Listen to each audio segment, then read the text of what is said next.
जी बच्चों, नमस्कार। बच्चों, क्लास 10th हिंदी क्षितिज भाग 2 के जो काव्य खंड में जो दूसरा पाठ आपका है वह तुलसीदास का है। तो तुलसीदास के रामचरितमानस से कुछ अंश दिए गए हैं, लेकिन बच्चों आज के इस वीडियो में हम तुलसीदास का जीवन परिचय सबसे पहले पढ़ेंगे। तो चलिए देखते हैं। बच्चों, तुलसीदास, आप सभी लोगों को तुलसीदास के विषय में पता होगा। तुलसीदास जी का रामचरितमानस भी घर घर पर जनमानस में व्याप्त है, लोग पढ़ते हैं, आप लोग भी पढ़ते होंगे। तो आज सबसे पहले तुलसीदास का जीवन परिचय हम पढ़ेंगे। देखिए बच्चों, तुलसीदास भक्ति काल के कवि थे। सर्वप्रथम अगर बात की जाए किस काल के कवि थे, तो भक्ति काल के कवि थे। और भक्ति काल के अंतर्गत जो सगुण और निर्गुण काव्य धारा में विभाजन हुआ है, तो सगुण काव्य धारा के कवि, और सगुण के अंतर्गत भी कृष्णमय और रामाश्रयी में जो विभाजन किया गया, तो रामाश्रयी शाखा के वे लोग कवि हुए जो राम को अपना आश्रय मान करके, आधार मान करके अपनी रचना लिखी हैं। तो रामाश्रयी शाखा के कवि थे। लेकिन आज तुलसीदास का जीवन परिचय पढ़ना है, तो सबसे पहले हम तुलसीदास के जन्म स्थान की बात करेंगे। आप लोगों को पता होगा कि तुलसीदास का जन्म ग्राम राजापुर, बांदा जिला, बच्चों बांदा जिला उत्तर प्रदेश में बांदा जिला जो है, वहाँ पर एक गांव है राजापुर, और राजापुर नामक स्थान में ही तुलसीदास जी का जन्म हुआ था। ठीक है। यदि इनके पिता की बात की जाए, तो इनके पिता का नाम आत्मा राम दुबे था। क्या था? आत्मा राम दुबे था। बच्चों, जन्म स्थान की बात तो हो गई। जन्म सन की बात की जाए तो 1532 ईस्वी 1532 में 1532 ईस्वी में राजापुर नामक गांव में, बांदा डिस्ट्रिक्ट उत्तर प्रदेश में हुआ था। इनके पिता का नाम आत्मा राम दुबे था। इनकी माता का नाम हुलसी, तुलसीदास की माता का नाम हुलसी था। पिता आत्मा राम दुबे थे। और बात इनके गुरु की जाए तो गुरु का नाम नरिहर दास था। नरिहर दास। वैसे बच्चों, इनके यह दीक्षा गुरु थे। और शिक्षा गुरु का प्रश्न यदि आए तो शेष सनातन जो काशी में रहते थे। बच्चों, वेद वेदांगों की शिक्षा शेष सनातन जी ने दी थी, लेकिन भगवान राम के प्रति भक्ति भाव और दीक्षा देने का कार्य नरिहर दास ने ही किया। लेकिन यदि कभी प्रश्न यह आता है कि इनके गुरु का क्या नाम था, तो आप नरिहर दास या नरहरिया दास नंद ही बताएंगे। ठीक है। यदि दीक्षा गुरु और शिक्षा गुरु के अंतर्गत जब पूछा जाएगा, तब आप इसमें अलग अलग बताएंगे। ठीक है। बच्चों, इनकी पत्नी का इनके जीवन में बड़ा महत्व रहा है। तो पत्नी का नाम भी आपको पता अगर नहीं है तो आप जरूर जान लीजिए। पत्नी का नाम रत्नावली था। और तुलसीदास के बचपन का नाम, तुलसीदास के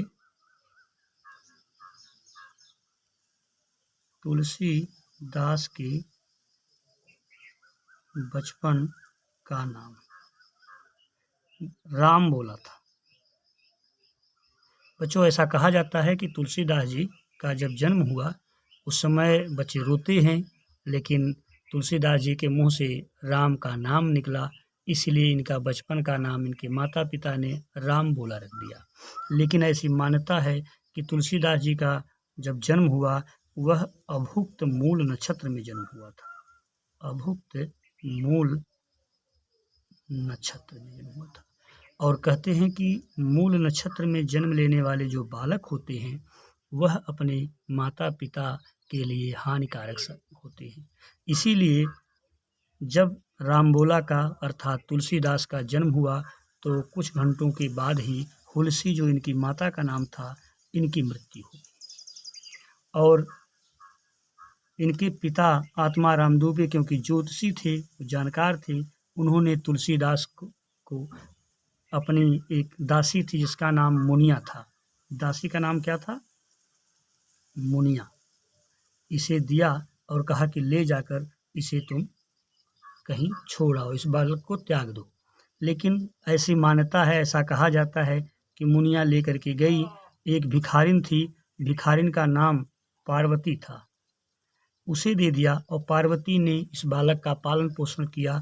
जब यह बालक 9 वर्ष का हुआ तो पार्वती का भी देहावसान हो गया और यह बालक, ऐसी मान्यता, ऐसा लोग कहते हैं कि हनुमान जी के मंदिर में पहुंचा और वहां पर रहने लगा। यहीं पर एक साधु अर्थात नरिहर दास जी आए हुए थे, जिन्होंने इस बालक को देखा और अपने साथ आश्रम ले गए और इसके बाद इनकी शिक्षा दीक्षा काशी के प्रसिद्ध आचार्य विद्वान से सनातन से करवाई और बाद में इनका विवाह रत्नावली से भी हो गया। बच्चों, न माता का स्नेह मिला न पिता का स्नेह मिला, लेकिन पत्नी के घर आने के बाद तुलसीदास का प्रेम पत्नी के प्रति बहुत अधिक था। ऐसी मान्यता है, ऐसी लोकोक्तियाँ कहावतें हैं। कहते हैं कि एक दिन तुलसीदास घर से कहीं बाहर गए हुए थे और रत्नावली के भाई जो गंगेश्वर नाम कहा जाता है वो आए और रत्नावली को लेकर के अपने घर चले गए। तुलसीदास जब लौट कर आए, उन्होंने घर में देखा कि रत्नावली नहीं है, तो वह इधर उधर पूछने लगे। पता चला कि वह मायके चली गई। तो तुलसीदास से भी रहा नहीं गया। एक सामान्य पुरुष की तरह वह भी प्रेम में बंधे हुए थे और उस समय कहते हैं कि घटाटोप बादल घेरे हुए थे, बूंदाबांदी हो रही थी, नदियां बाढ़ पर थी और यह दौड़ते भागते नदी के किनारे पहुंचे। शाम हो चुकी थी। कहते हैं कि तेज धारा में नदी बह रही थी। उस नदी में एक मुर्दा बहता हुआ जा रहा था। यह पत्नी के प्रेम में इतने भाव विभोर थे कि उस मुर्दे पर बैठ गए और उस पार पहुंच गए। यह अपने जब ससुराल पहुंचे, अंधेरा बढ़ गया था।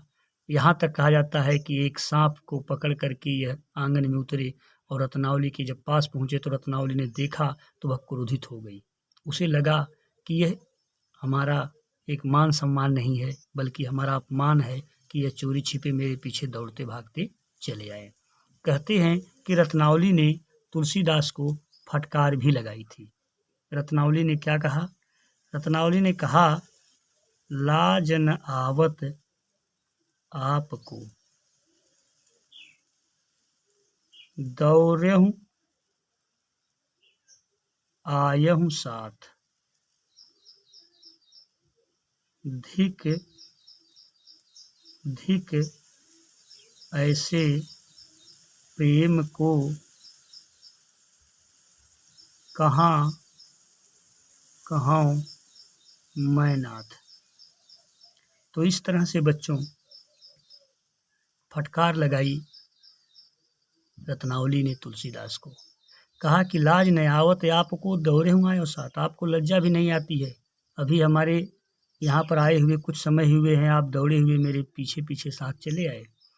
ऐसे प्रेम को हे नाथ मैं कहाँ तक कहूँ, ऐसे प्रेम को धिक्कार है, धिक्कार है।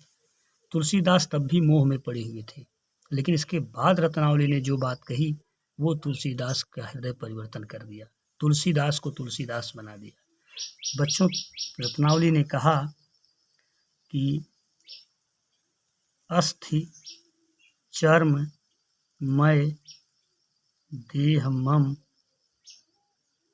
तासो ऐसी प्रीति, जो होती श्री राम मह, होती न तो भव भीति। कहते हैं रत्नावली ने फटकार लगाई कि अस्ति चर्म मय देह मम, मम माने मेरी, मेरी यह देह, मेरी है शरीर, हड्डी और चमड़े अर्थात हड्डी और मांस से बनी हुई है। और तासो ऐसी प्रीत, इस हड्डी और मांस से बनी हुई, हाड़ मांस से बनी हुई शरीर के प्रति आपका इतना प्रेम है जो होती श्री राम में। यदि इतना प्रेम श्री राम के प्रति होता तो होति न तव भव भीत, भव माने सांसारिक, भीति माने भय। यह संसार में जन्म और मृत्यु के भय से ही मुक्त हो जाते यदि आप इतना प्रेम श्री राम मह करते, श्री राम के प्रति करते। कहते हैं तुलसीदास का हृदय परिवर्तन हुआ, वह निकल गए, नहीं रुके और अंत में भगवान श्री राम को अपना आराध्य देव मानकर जीवन भर उन्होंने उनके विषय में ही गुणगान उनके करते रहे। तो बच्चों, तुलसीदास के विषय में भी बहुत कुछ है। तुलसीदास की यदि रचनाओं की बात की जाए, इनकी रचनाएं, तो आपको पता होगा कि तुलसीदास की सबसे प्रसिद्ध रचना रामचरितमानस है, जिसमें 7 कांड हैं और यह अवधी भाषा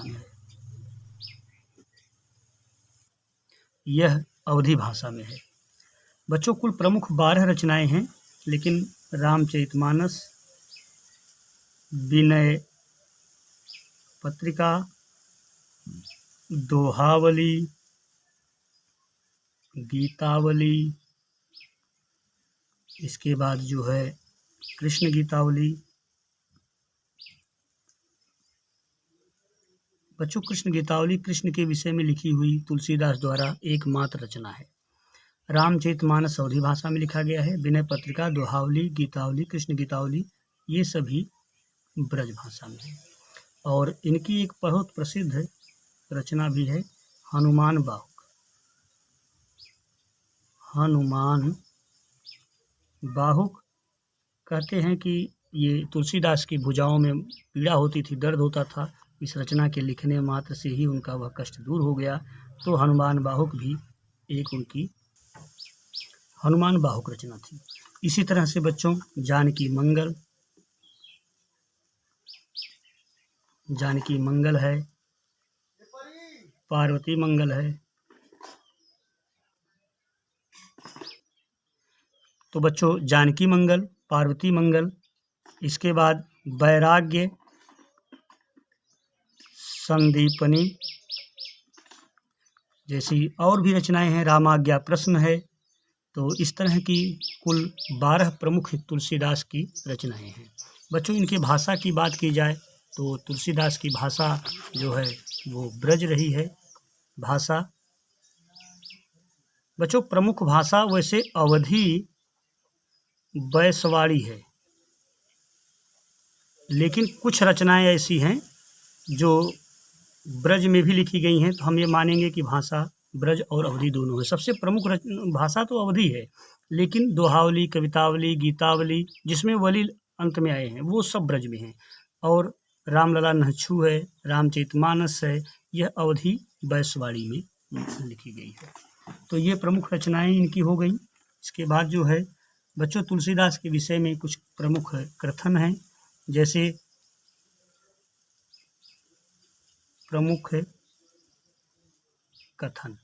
जैसे कलिकाल का वाल्मीकि भी इन्हें कहा जाता है। कलिकाल का वाल्मीकि, यह नाभादास ने बच्चों इनको कहा है। नाभादास एक संत थे, नाभादास ने इन्हें कलिकाल का वाल्मीकि कहा है। मानस का हंस, यह अमृतलाल नागर ने कहा है इन्हें, अमृतलाल नागर ने कहा है। और बच्चों, प्रसिद्ध बात ये रही है, एक हरिऔध जी, अयोध्या सिंह उपाध्याय हरिऔध ने इन्हें कहा कि कविता करके तुलसी न लसे, कविता करके तुलसी न लसे, कविता ही लसी पा तुलसी की कला, तुलसी की कला। तो ये हरिऔध जी ने बच्चों कहा है कि कविता करके तुलसी न लसे। तुलसीदास जी कविता लिख करके सुशोभित नहीं हुई, बल्कि कविता तुलसीदास जैसे प्रसिद्ध विद्वान को पा करके ही धन्य हो गई। तो ये अयोध्या सिंह उपाध्याय हरिऔध जी ने कहा है। इसी तरह अगर मृत्यु की बात की जाए तो 1623 ईस्वी में स्थान काशी और अस्सी घाट पर मृत्यु हुई। इसके विषय में भी एक दोहा है जिसे आप जरूर जानिए कि संवत 1680 अस्सी गंग के तीर श्रावण शुक्ला सप्तमी तुलसी तजो शरीर। तो बच्चों ये दोहा बड़ा प्रसिद्ध है कि 1680 संवत में गंगा नदी के किनारे अस्सी घाट पर सावन मास था, शुक्ल पक्ष था, सप्तमी तिथि थी, उस दिन तुलसीदास जी ने शरीर त्याग किया। अब आपको लग रहा होगा कि यहाँ तो 1623 ईस्वी दिया है, यहाँ पर 1680। तो बच्चों ये ईस्वी है, ये संवत है। यदि आप 1680 संवत से 57 माइनस कर देंगे तो 1623 आपकी ईस्वी निकल जाएगी। कभी भी संवत में से अगर आप 57 माइनस करेंगे तो आपकी ईस्वी आ जाएगी। और संवत ज्ञात करना हो तो ईस्वी में आप 57 प्लस कर दीजिए। तो इस तरह से बच्चों यह इनके विषय में कहा जाता है। वैसे तुलसीदास जी राम काव्य धारा के प्रसिद्ध कवि थे, सगुण भक्ति शाखा के कवि थे। इन्हें बच्चों अनुप्रास अलंकार का बादशाह भी कहा जाता है। अनुप्रास अलंकार का बादशाह कहा जाता है। इसी तरह से अनुप्रास का और इन्हें जो है रूपक का भी बादशाह कहा गया है, उत्प्रेक्षा का भी कहा गया है।